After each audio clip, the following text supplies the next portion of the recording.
고지혈증, 혈압, 당뇨에 대한 모든 것을 알려드립니다. 안녕하세요. 고혈당 약사입니다.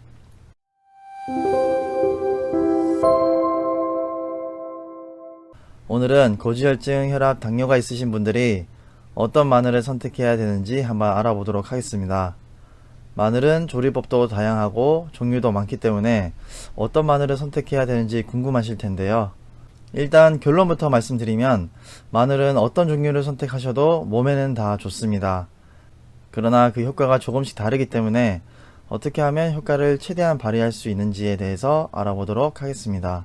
먼저 생으로 드시는 경우입니다. 생으로 드실 때에는 보통 통마늘을 드시는데요. 통마늘의 경우에는 효과가 조금 미미한 편입니다. 그 이유로는 마늘에는 알린이라는 물질이 있는데요. 이 알린이라는 물질은 외부 충격에 의해서 알리나아제라는 물질이 발현되게 됩니다. 이 알린이라는 물질이 알리나아제에 의해서 알리신이라는 물질로 변화하게 되는데요. 이 알리신이라는 물질이 우리 몸의 콜레스테롤 수치를 낮춰준다든지 혈압이나 당뇨에 효과가 좋은 것으로 알려져 있습니다. 그래서 이 알리신이라는 물질을 많이 섭취해야 효과가 좋은데요.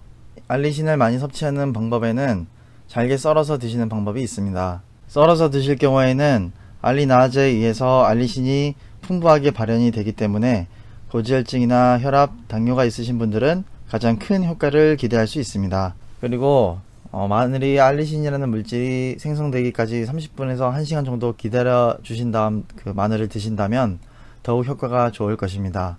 혹 통마늘을 드시더라도 입안에서 많이 씹어서 드신다면 그냥 드시는 경우보다 더욱 효과가 좋습니다.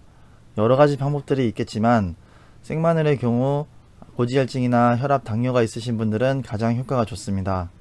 그 이유로는 알리신이라는 물질은 조리 방법에 따라서 휘발이 될 수 있기 때문에 그냥 생마늘을 드실 경우 알리신을 가장 많이 섭취하는 방법이라 고지혈증이나 혈압, 당뇨가 있으신 분들은 이 방법을 통해서 드시는 걸 추천드립니다.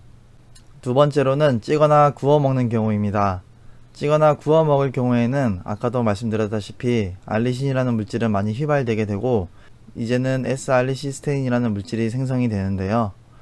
이 S알리시스테인의 경우에는 항산화 효과나 항균 효과가 크기 때문에 몸이 피로가 많으신 분이나 신경통이나 근육통 그리고 간 수치가 높으신 분들에게는 탁월한 효과를 기대할 수 있습니다. 그러나 이것도 조리법에 따라서 S알리시스테인 함량이 달라지는데요. 다음에 논문을 보시면 구웠을 때, 즉 데쳤을 때는 1분에서 3분 정도의 시간에 따라 S알리시스테인의 함량이 줄어들거나 아니면 거의 동등한 것을 확인할 수 있습니다. 그렇기 때문에 고기를 드실 때 생마늘을 못 드시는 분들은 안 드시는 것보다는 구워서라도 드시는 것이 효과가 좋을 것입니다. 쪄서 드실 경우에는 30분에서 1.5배, 60분에서 약 3배 정도의 S알리시스테인 함량이 늘어난 것을 확인할 수 있습니다. 그렇기 때문에 쪄서 드실 때는 약 1시간 정도는 쪄서 드시는 것이 효과가 좋을 것이고 120도 이상의 고온 고압에서 쪘을 때에는 S알리시스테인 함량이 약 25배 정도 늘어난 것을 확인할 수 있는데요. 집에 압력밥솥이 있다면 압력밥솥을 통해서 밥을 넣고 함께 마늘밥을 조리해 드신다면 S알리시스테인 함량이 가장 높기 때문에 그 방법이 몸의 피로도나 근육통, 신경통 이런 것들을 줄여주는데 가장 효과가 좋을 것입니다. 세 번째로는 마늘즙을 선택하시는 경우입니다. 마늘즙의 경우 요리를 할 상황이 못 되시거나 생마늘을 전혀 못 드시는 분들이 선택을 하시는데요. 마늘즙도 너무 다양하기 때문에 선택하는 기준이 필요합니다. 마늘즙을 선택하실 때에는 세 가지만 꼭 기억해 주세요. 첫 번째로는 저온에서 추출하는 경우입니다.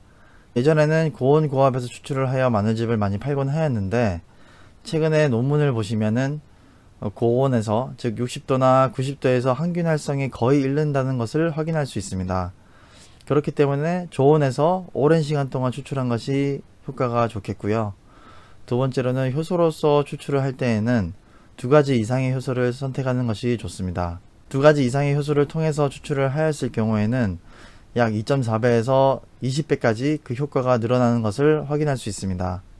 효소 추출의 경우 1가지나 2가지는 크게 차이는 없다고 생각이 들지만 그래도 기왕이면 2가지 이상의 효소를 통해서 추출하는 것이 가장 효과가 좋을 것입니다. 세 번째로는 유기농인 제품을 선택을 하시고요.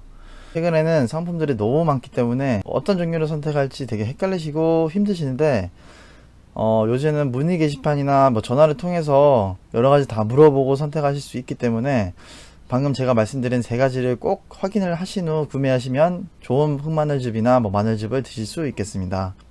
네 번째로는 최근에 이슈가 되고 있는 꿀마늘을 선택하시는 경우인데요. 꿀 또한 우리 몸의 노폐물이라든지 몸의 찌꺼기들을 없애주는 데 탁월한 효과가 있기 때문에 꿀과 마늘을 같이 드시면 그 효과가 배가 될 수 있습니다. 특히나 아침에 공복에 일어나시자마자 재워둔 꿀마늘을 드신다면 가장 효과가 좋은데요. 그러나 이렇게 드시면 마늘이나 꿀이 열을 내는 성분이기 때문에 위염이 발생한다든지 아침을 드시고 소화가 안 된다든지 배탈이 난다거나 하는 경우가 발생할 수 있습니다. 그럴 때에는 일주일 정도는 공복에 드셔주시고 일주일 정도는 식후에 드시고 하는 방법을 통해서 속이 쓰린다거나 아까 말씀드린 여러가지 상황을 대비해 주시는 것이 좋습니다. 그리고 당뇨가 있으신 분들은 꿀마늘을 과연 먹어도 될지 궁금하실 텐데요.